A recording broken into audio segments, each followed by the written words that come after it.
Moi, j'ai essayé de survivre dans ces nombreux tourbillons de ma vie. Essayer de survivre.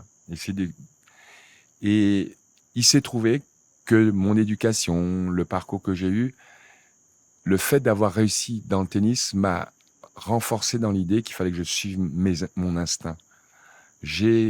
Quand je commençais, on me disait toujours, t'es trop petit, tu seras jamais un bon joueur. Tu es français, tu gagneras jamais. Oui, mais tu fais la fête, tu gagneras. J'ai toujours été souvent à contre-courant, mais heureusement, j'ai toujours écouté ma petite voix, mes rêves. J'ai écouté mes rêves, en fait.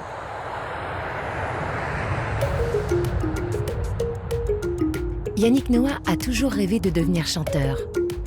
Au départ, personne ne croit en lui. C'est Robert Goldman, le frère de Jean-Jacques, qui va lancer sa carrière. Bienvenue dans Yannick Noah, Entre vous et moi. Entre vous et moi. Un podcast européen, une saga exceptionnelle en 10 épisodes. Salut à tous, nous sommes à Etoudi, dans le lieu-dit Village Noah. Épisode 8, la musique, ma thérapie. Et un de mes rêves, une de mes inquiétudes, c'était après ce parcours tellement passionnant de voyages, de rencontres. Je sais pas, j'étais joueur de tennis 12 ans, professionnel. J'ai fait 8 fois le tour du monde. J'étais dans tous les pays du monde. J'ai des amis partout. J'ai vécu une vie merveilleuse. Je changerais vraiment rien. Et s'il y a quelque chose, c'est que peut-être que j'ai jamais remercié assez. Mais j'avais cette inquiétude, c'est qu'est-ce que je fais après ? La reconversion, qu'est-ce que je fais après ? Il y avait des options, commentateur, entraîneur, coach. Mais à l'intérieur de moi, c'était pas un truc qui allait me donner envie de me réveiller. Bien sûr, j'aurais pu vivre comme ça toute ma vie. Mais mon rêve, c'était de chanter. C'était un rêve. J'avais envie de le faire et j'ai envie d'aller au bout. Il se trouve que mon premier album et le premier titre tiré de mon premier album, je viens d'arrêter de jouer au tennis il y a quelques semaines. Et il se trouve que le premier, Dominique Cancien, a aimé Saga Africa, et chef des programmes de TF1. L'année d'avant, c'était la Lambada. Et elle dit cette année, c'est bien ce titre. Puis c'est marrant, ce joueur de tennis. Ça a l'air bien son truc. Et puis il bouge à peu près bien. On va faire un truc. Et il se trouve que l'été 91, Saga est numéro 1. Mais sauf que je suis capitaine de l'équipe de France, de la Coupe Davis. L'année qui est supposée être l'année la plus compliquée de ma vie à ce moment-là, c'est-à-dire j'arrête de jouer. Qu'est-ce que je fais ? Je suis en finale de la Coupe Davis et j'ai un album et mon titre est premier du top 50 à l'époque. Saga Africa, ambiance de la blues. Saga Africa, attention. Et moi j'ai ma musique parce que moi j'ai mon petit studio et je vais continuer un petit truc. Moi ça me plaît bien parce que je m'entraîne plus. C'est quand tu t'entraînes 4-5 heures par jour pendant 20 ans et que tout d'un coup tu as 4-5 heures par jour à un branler. Normalement, tu sors le soir boire des coups. Donc là, heureusement, j'ai commencé à faire un peu de musique, un album, puis 2, pour m'amuser. Alors, j'ai fait des tournées dans les MJC. C'est pas venu tout de suite. Parce qu'après Saga Africa, j'ai fait des trucs assez médiocres. Mais on s'éclatait. Tourner dans le bus avec les potes, aller de ville en ville, chanter dans des salles où il y avait 10 personnes, dont un mec avec son chien qui aboyait pendant des chansons où je parlais de la vie et de la mort, des trucs extraordinaires, mais tout ça et là ça me plaisait, encore des répétitions, et puis un jour j'ai eu la chance de rencontrer Robert Goldman, qui me dit j'ai un album pour toi. Je dis mais de quoi tu parles ? J'ai un album pour toi. Et on est passé des MJC où j'ai appris le boulot. J'ai appris le métier, à jouer dans les endroits où les gens n'avaient rien à foutre de ce qu'on faisait. J'ai appris ça, j'ai appris le métier. Et puis du jour au lendemain, on joue des zéniths et là, je maîtrise. No more fighting. No more Vie dans mes chansons, ça c'est un choix dès le début, de parler des problèmes. Il y en a qui font ça très très bien. Il y en a qui font ça très bien. Moi, c'est pas mon truc. Pourquoi ? Parce que moi, je suis pas un chanteur technique. Moi, les cours de chant que j'ai pris, c'était pour pouvoir exprimer les choses que je n'avais pas pu exprimer en tant que sportif. Mais moi, en tout cas, ma thérapie de chanteur, c'est d'exprimer des choses que je qui vibre en moi. Oui, je sais que tu vis en moi. Oui, je sais que tu es en moi. Tu sais, grand-père, ici ne crois pas à ces choses-là.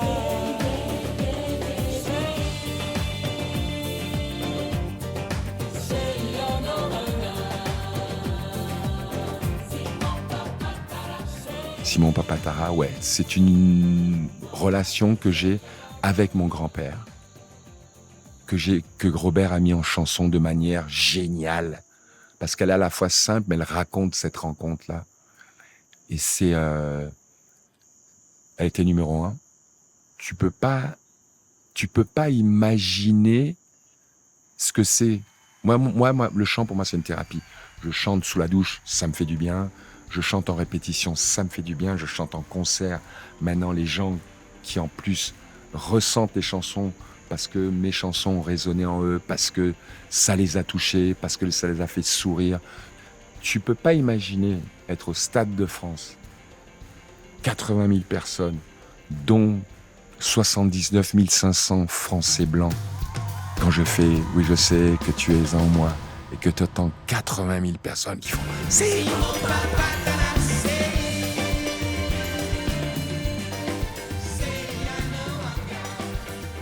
Ah ben, faut les avoir bien accrochés, mec, parce que tu es sûr qu'il t'entend.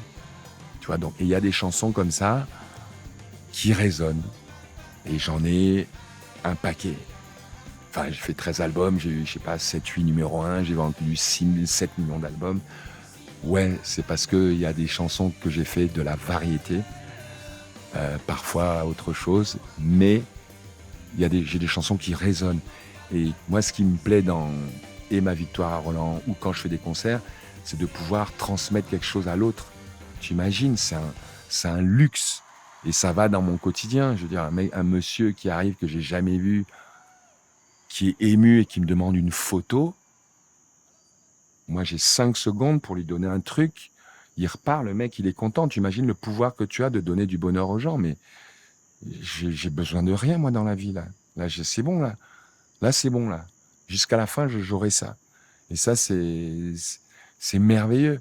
Tu me verras jamais passer avec des lunettes noires au milieu des gens, avec mon Walkman pour faire comme si je vous entendais pas. Mais putain, mais moi, je m'arrête, quoi, parce que c'est un bonheur. Et ce qui est beau, c'est que les gens, ce qui fait la beauté, c'est qu'il y a des gens qui ont vibré. Et la musique, ce n'est que ça, en fait. C'est faire vibrer. Je suis en studio, j'y mets, oui, ça résonne en moi parce que c'est vrai. Et quand moi je chante avec mes tripes. Hein. Je chante comme je sens, avec la possibilité qu'avait pas le sportif de pouvoir hésiter, de pouvoir douter, de pouvoir avoir un peu de douceur. Des fois je chante, je dis mais putain je chante, putain là c'est limite quoi, limite folle quoi. Et j'aime ça parce qu'il y a aussi ce côté-là où j'aime le côté un peu délicat, j'aime tout ça. Et ça, j'ai cette possibilité, c'est ma thérapie de pouvoir exprimer ça à travers mon travail. C'est mon boulot, quoi. Je dois remercier qui encore? C'est mon boulot, c'est fou. Mais là, Marfait, c'est le dernier album. Chante-moi l'espérance des rues de mon enfance, les couleurs, les saveurs, les hivers en fleurs. La Marfait, pourquoi? Parce que les racines que j'ai, cette partie de moi que j'ai du Cameroun, c'est étonnamment grâce à ma mère, qui est française. Et là, c'est merveilleux, parce que, bien entendu, c'est l'ambassadeur du métissage. Évidemment que moi, je suis franco-camerounais, j'adore mes 2 pays. Il y a des gens qui comprennent pas, mais tant pis pour les ignorants.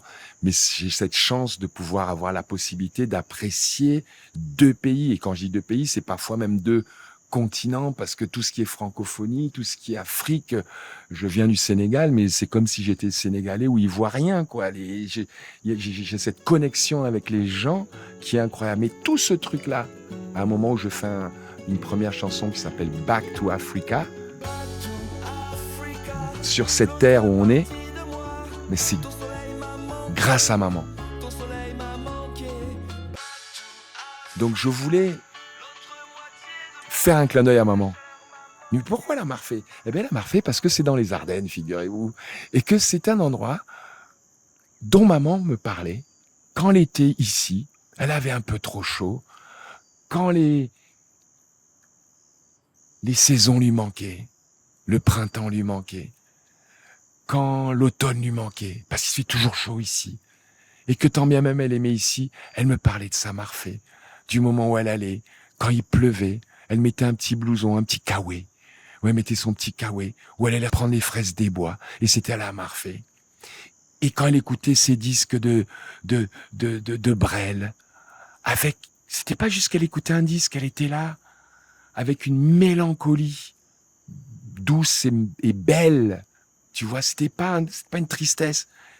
Et donc, à un moment où je suis ici, dans cette chaleur-là, je me dis, je suis là et je vis cette aventure merveilleuse de ma vie, de mon destin, en fait. Un témoignage exceptionnel recueilli par Jacques Vendroux au Cameroun pour Europe 1. Dans l'épisode suivant, J'étais à New York longtemps, j'étais à Paris, je débarque et tout d'un coup papa part et là d'un coup je suis chef. Moi c'était toujours Yann, tonton Yann, papa Yann, majesté, ok.